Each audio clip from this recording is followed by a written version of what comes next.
Nigeria has had about 14 heads of state till date, but this one man is actually spectacular from all the heads of state Nigerians have had in the past. Now, I'm not trying to denigrate what the achievements of other Nigerian presidents or head of states have actually achieved. I'm just trying to give you guys an insight to what would have been the best leadership that Nigeria would have actually experienced. Now, this person I'm going to be talking about in today's video might actually be a very, very controversial person in Nigeria because of the role he has played in the past. But I actually have to understand what I'm actually saying. I'm not trying to side any party or anything like that. I'm just trying to give you guys insights on what has happened in the past and a yardstick to actually measure future presidents. Now, I don't think I'm saying this because of any tribal relations or anything like that. But I want you to actually be open to actually learn from this. Now, you might have diverse opinions from what I have, and always make sure you leave them in the comment section down below. And in case you haven't subscribed, make sure you subscribe to this channel because this channel is where I actually come and give you guys my thoughts. And as you can see, my name is Kennedy. So let's get started with this video. So the person I'm actually talking about is no other than Louis Odumegwu Ojukwu, who was the de facto ruler of Biafra, the de facto head of state of Biafra during the civil war which lasted between 1967 and 1970. Now, Louis Odumegwu Ojukwu declared Biafra on May 30th of 1967, and Biafra was that time invaded by the Nigerian military in July of 1967, which led to the Nigerian Civil War. Now, this war lasted for 3 good years before Biafrans were actually capitulated and actually gave in to the leadership of Nigeria. Now, you have to actually understand that during that period of time, Ojukwu was actually in exile in the Ivory Coast, and Ivory Coast actually recognized Ojukwu as the head of state of Biafra. Now, before you start arguing with me, I want you to actually understand why Ojukwu did what he did and what he would have done if that wasn't the case. Now, Ojukwu actually was against mass punishment, which was being expressed on the side of the it was being inflicted on the Igbos by the Nigerian government.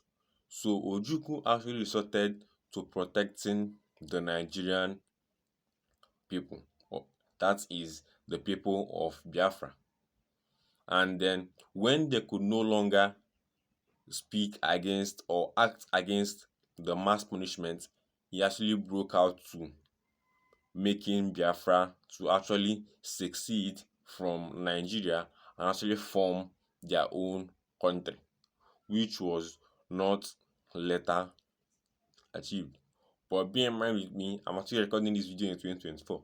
I don't know whether I might be watching from the future or any other time from the future, but just get to know that Biafra is something that is going to be achieved.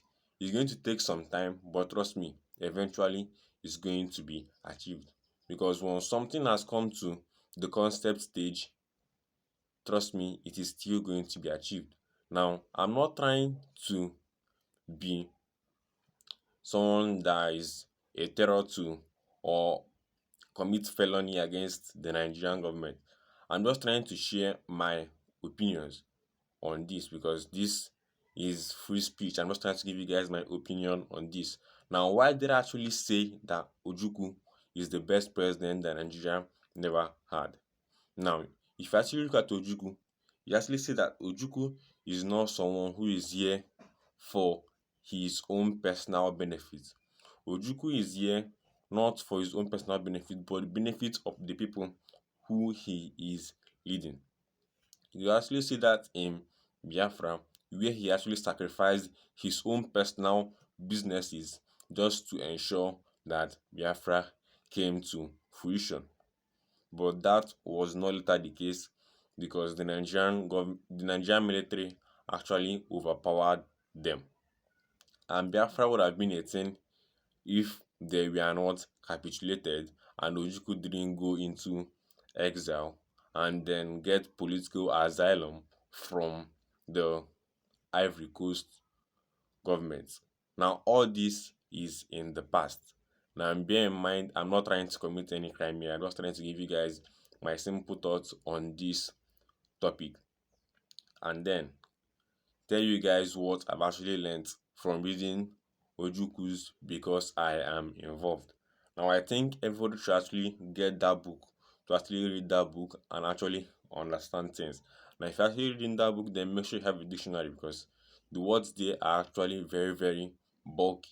So you actually need to break those things down to your level of understanding with a dictionary or stuff like that. So you actually get to understand what Ojukwu was trying to say.